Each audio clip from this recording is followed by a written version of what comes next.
Ce qui est malheureux, c'est que nous, aujourd'hui, les musulmans de 2025, tellement on est loin d'Allah, que quand on voit un musulman qui dérape, une musulmane qui dérape, alors on ne lui fait pas de cadeau. On ne lui fait aucun cadeau. Mais si je peux la salir sur les réseaux, et je peux le salir, alors là, je mettrai le paquet. Et c'est à cause de ça qu'Allah est en colère contre nous. C'est à cause de cela qu'on est en colère contre nous. Parce qu'Allah nous a fait quoi? Innamal mu'minuna ikhwa. Les croyants ne sont que des frères. Fa aslihu bayna akhawaykum. Et quoi? Créer la concordance. Vous devez vous unir. Je ne veux pas savoir, moi le Créateur, je vous demande de vous unir. Et vous, au lieu de cela, quand il y en a un qui dérape, alors vous ne lui faites aucun cadeau. Aucun cadeau. Et tu la salis, et tu le salis parce qu'elle porte mal son voile, ou parce que lui, il parle comme c'est. En fin de compte, on n'essaye pas de sauver la communauté musulmane. Si on peut en détruire un, alors qu'on le détruise. C'est malheureux. Et c'est ça une des grandes causes de quoi? De la colère d'Allah. Et de son non-insistance. Celui qui pêche en pleurant, il mourra en souriant. Mais celui qui pêche en souriant, il mourra en pleurant. Il ne faut jamais être content des péchés qu'on fait. Quand on fait un péché, on doit regretter, on doit avoir du remords. Et c'est un signe de la foi. Jamais être content quand on pêche, quand on critique, quand on calomnie, quand on fait un péché visible ou invisible. Jamais. Il faut regretter. Ah, j'ai fait une erreur, je regrette. Et Allah, il aime ceux qui regrettent, ceux qui se repentent. Mais Allah n'aime pas les orgueilleux. Tout musulman qui rentre dans l'islam est un bénévole. Toi, tu es bénévole pour une association. Tu aides les gens, les hommes, les femmes, les enfants. Tu fais une gaffe. Moi, je suis le président de l'association. Est-ce que je te fais un reproche? Jamais de la vie. Tu es déjà bénévole. Tu travailles gratuitement. Tu fais du bien. Et moi, une erreur, je te fais un reproche? Non. Tu ne peux faire de reproche qu'à ton employé qui travaille pour toi, qui a un salaire et qui n'a pas fait son travail qu'il devait faire hier. Là, tu peux lui permettre de lui faire un reproche en lui disant, mon ami, tu n'as pas fait ton travail aujourd'hui, il va falloir que tu le fasses. C'est normal, c'est un salarié. C'est logique. Mais quelqu'un qui est volontaire, on ne fait pas de reproche. C'est pour ça, mes frères, nous n'avons pas le droit de faire un reproche à qui que ce soit dans la communauté musulmane. Vous savez pourquoi? Parce que tout le monde est rentré par son propre gré. On a voulu revenir vers Allah. Et quand on vient vers Allah, on n'a pas le droit de faire un reproche à quelqu'un qui rentre dans cette belle communauté, cette grande communauté, dans la religion d'Allah. On est tous des bénévoles, on n'est pas payés. C'est Allah qui va nous payer. Donc pas le droit de faire un reproche à qui que ce soit. Parce qu'on est des volontaires. On travaille gratuit. Je bosse pour Allah. C'est lui qui me paye. C'est pas toi. Donc tu ne peux pas me faire un reproche. Tu es ni juge, ni gouverneur. Tu ne bosses pas dans un tribunal. Tu n'es pas procureur.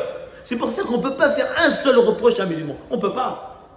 Parce que ce n'est pas mon employé. Mon employé, je peux. Il travaille pour moi. Il a un contrat. Il ne l'a pas exécuté. Je le convoque au bureau et je lui dis voilà, voilà, voilà. Oui. Mais tout musulman qui est dans cette religion, tu ne peux pas lui faire un reproche. Parce qu'il ne bosse pas pour toi. Il bosse pour qui? Il bosse pour qui? Dites-le. Il bosse pour Allah. Et toi, tu lui fais un reproche? Tu es l'avocat de Dieu. Tu t'es associé avec Allah. Allah t'a missionné pour reprocher les gens. Ni Allah t'a missionné, ni tu bosses pour Allah, ni tu es associé pour lui. Pour faire des reproches à ses serviteurs. Parce qu'Allah dit Qul lil ibadi. Tu es le serviteur d'Allah, tu n'es pas le serviteur des gens. Ça, c'est une règle en or. Et je vais vous donner un exemple de la crainte d'Allah. J'ai eu la chance de m'asseoir dans un cours avec un savant qui est mort. Rahimahullah.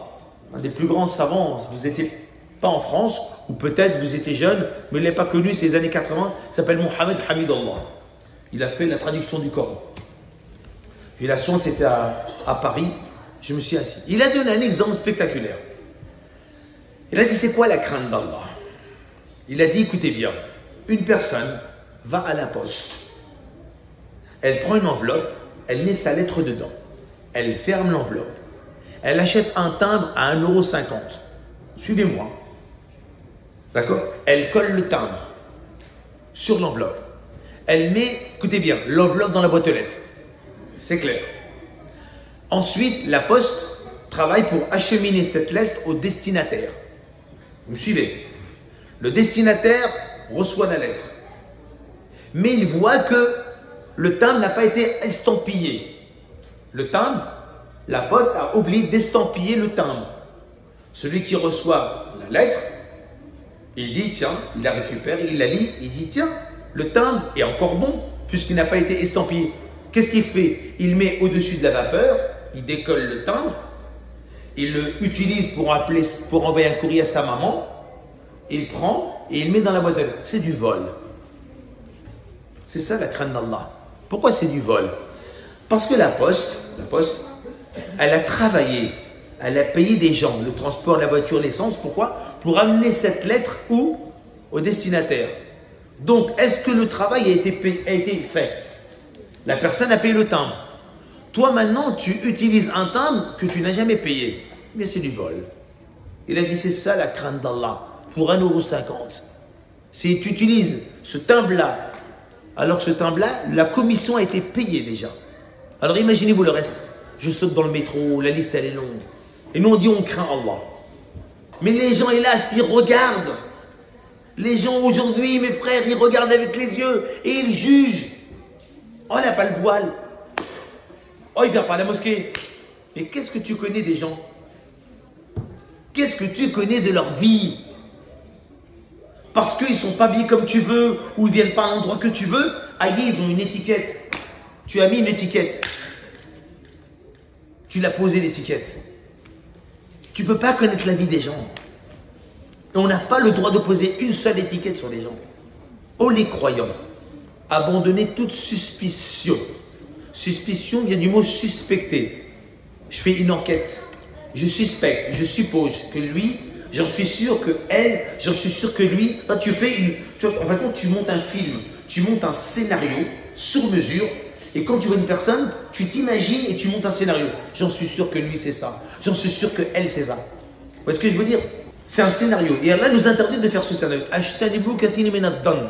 Dan, c'est quoi? C'est suspecter. Abandonner. Stop. Fermez la porte à toute suspicion. Ne suspectez pas les gens.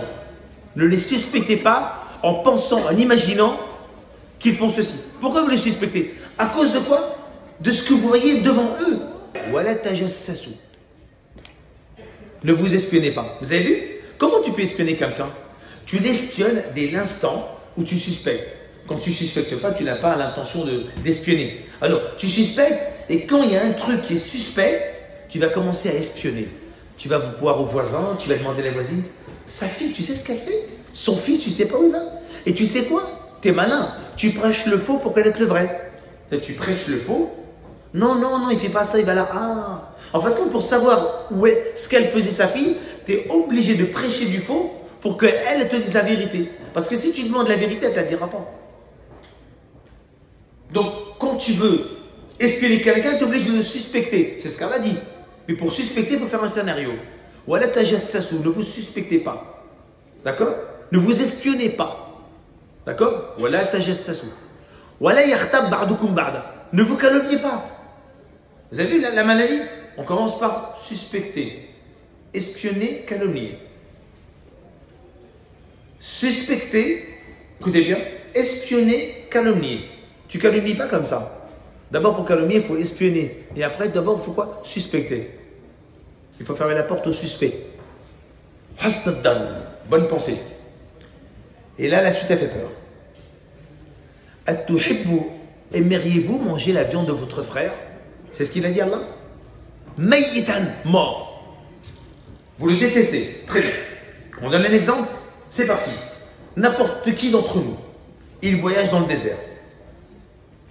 Dans le désert, tu te perds. 3, 4, 5 jours. Tu vas mourir de faim. Un musulman, il va mourir de faim. Il est dans le désert. Qu'est-ce qu'il voit? Un petit cochon. Un petit cochon de lait. Ah, il va mourir. Est-ce qu'il doit le manger ou ne doit pas le manger? Hein? Il va le manger? À votre avis? Il le mange ou il ne le mange pas? Il va mourir de faim. Mais il le mange. Surat Nisa, verset 34, qu'est-ce qu'elle a dit? Il vous est interdit de vous suicider. Interdit. Le suicide est interdit. Il est interdit de se suicider. Donc on n'a pas le droit. Donc on doit manger le cochon. Pour rester en vie.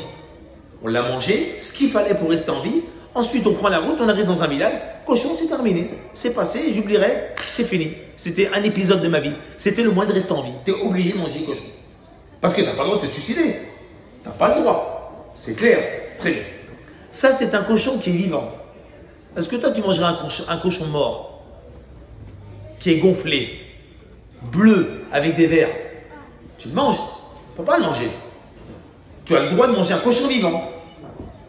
Mais tu n'as pas le droit de manger un cochon mort. Il est gonflé, il est bleu, il y a des vers. Tu vas mourir bien. Trop de maladies. C'est bourré de vers. C'est vrai? Regardez ce qu'elle a dit. Aimeriez-vous manger la viande de votre frère vivant? Alors, la question que je pose maintenant, est-ce qu'on a le droit de manger un être humain? Pas le droit. Si on mange un être humain, on s'appelle quoi? Très bien. Vous avez vu les films de cannibales, hein? Vous avez vu, hein? Du moins. C'est du cannibalisme, d'accord? Maintenant, manger un être humain vivant, c'est interdit. Mais un être humain mort, c'est écœurant. C'est écœurant ou c'est pas interdit? C'est interdit et écœurant. Interdit quand c'est vivant, interdit et écœurant quand c'est mort. Allah dit, aimeriez-vous manger la viande de votre frère mort? Vous le détestez. Vous savez ce qu'Allah dit dans le Coran? Allah il a comparé ceux qui calomnient les gens à des cas, dis-le, à des cannibales. C'est une comparaison. Allah il fait, ça s'appelle une métaphore. Ce sont des versets métaphoriques. Allah il donne cet exemple pour nous faire comprendre, parce que des fois l'être humain ne comprend pas. Donc Allah va sortir un exemple. Il sort une métaphore pour comprendre à la mesure du cerveau humain. Parce que des fois l'être humain ne comprend pas. Donc Allah il descend une métaphore et il nous fait comprendre la gravité de parler sur quelqu'un. Et comme Allah il nous fait montrer la gravité de parler sur quelqu'un, on dit oh, Allah il l'a dit, c'est pas la fin du monde. Mais Allah pour nous faire vraiment nous marquer, pour nous faire comprendre que c'est dangereux, eh bien parler sur quelqu'un c'est comme si tu mangeais quoi? Un cadavre de mort. Un être humain mort. On peut manger un être humain mort? Et pourquoi on parle sur les gens? Pourquoi on parle sur les gens? C'est comme si on a mangé un cadavre. Vous savez, moi je suis visiteur de prison depuis des années. Je suis visiteur de prison, dans les prisons. Fleury-Mérogis, La Santé, Nanterre, Fresnes, que je connais bien parce que je suis souvent Fresnes. Bon, c'est compliqué, on n'a pas le droit de raconter ça parce que c'est privé. Donc je ne vous raconte pas ce qui se passe. Mais je donne un exemple. Lors d'une visite d'un prisonnier que je devais visiter, donc le gardien il me dit écoute, par contre je vais laisser la cellule ouverte. Parce on ferme la cabine pour être en intimité. Donc il me dit je laisse la cellule ouverte. Je dis pourquoi tu laisses ouverte? Il me dit parce que c'est un cannibale. Il a été enfermé, emprisonné parce que c'est un cannibale. Je ne dis pas quel pays il est. Oh. Moi je dis, mais je pensais que c'était dans les films d'horreur. Je ne pensais pas que ça existait. Il m'a dit, ok, pas de problème. On discute. Le gars il était un peu dans un nuage. Et à un moment, il me regarde, il me dit, j'ai faim. Il me dit, j'ai faim. Je peux manger de ta cuisse. Allah, mon frère. Allah, comme dans les films de dessin animé. Je suis sorti de la cellule. Je me suis sauvé. Je dis, vas-y, ouvre-moi les barreaux. Je sors les barreaux, je me sauve. Ah, ça existe, les cannibales. Mais lui, il voulait me manger vivant. Mais laisser manger mort. Parler sur quelqu'un, c'est équivalent aux yeux d'Allah. Pas à mes yeux, c'est pas moi de juger. Mais aux yeux d'Allah, t'es un cannibale. Tu manges des êtres humains morts. Parler sur quelqu'un, c'est dangereux. C'est un exemple. Hein. Attention, quelqu'un dit, Faisal a dit ça un hadith. Pas me dire c'est un hadith, c'est un exemple. Un jour, Shaitan, il a rencontré Nefs. Nefs, se sont rencontrés. On dit, comment tu vas? Alhamdulillah, et toi ça va? Alhamdulillah. Il dit, on peut aller boire un coup ensemble? Ok, ils vont au café. Shaitan, il s'assoit, il s'assoit à la terrasse avec Nefs. Tu bois quoi toi? Un coca, un jus d'orange. Ok, ils discutent. Après, Shaitan, il dit au Nefs, tu sais, hein, moi je suis meilleur que toi. Moi je suis meilleur que toi. Parce que qu'est-ce qu'il a dit Shaitan? Donc c'est sa parole. Je suis meilleur que toi. Nefs il dit, non, tu rigoles ou quoi? C'est moi qui est meilleur que toi. Et Shaitan il dit, je suis meilleur que toi. Nefs il dit, prouve-moi-le. Bien sûr. Moi j'ai fait sortir Adam et Hawa du paradis. C'est ma faute. C'est moi la cause. C'est moi qui ai fait le disque. Comme vous dites les jeunes, la disquette. C'est moi qui ai été la cause pour qu'ils m'ont écouté, tac, tac, tac. J'ai fait sortir du paradis. Alors c'est pas la classe. Et Nefs, c'est ce qu'il a dit. C'est ça. Moi je suis meilleur que toi. Shaitan a dit comment? Il dit, moi je t'ai fait sortir de la miséricorde d'Allah jusqu'à l'éternité.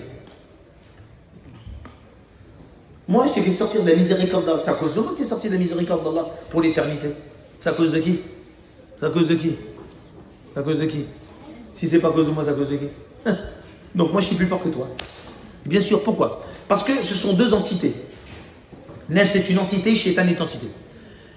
Shaitan, il peut partir ou il peut venir et partir, vous êtes d'accord avec moi? Quand le Muad'Dhan fait l'Adhan, Shaitan fait des flatulences, il s'en va. Mais Nef, il restera toute ta vie avec toi, il ne peut pas sortir. Donc c'est qui qu'il faut mater? C'est qui qu'il faut mater? C'est ton ego qu'il faut mater, c'est ton Nef qu'il faut mater. Il est plus dangereux, parce que tu fais des efforts, Shaitan il s'en va. Il peut revenir si tu fais pas d'efforts. Mais ton Nef, s'il est avec toi toute ta vie, si tu ne mates pas, c'est lui qui va avoir une emprise sur toi. Et c'est lui qui va décider. Parce que Nef, c'est quoi? Les envies, les plaisirs, les désirs. Eh oui. Mais Shaitan, tu fais un gros effort, il s'en va. C'est pour ça que le Nef, c'est plus dangereux.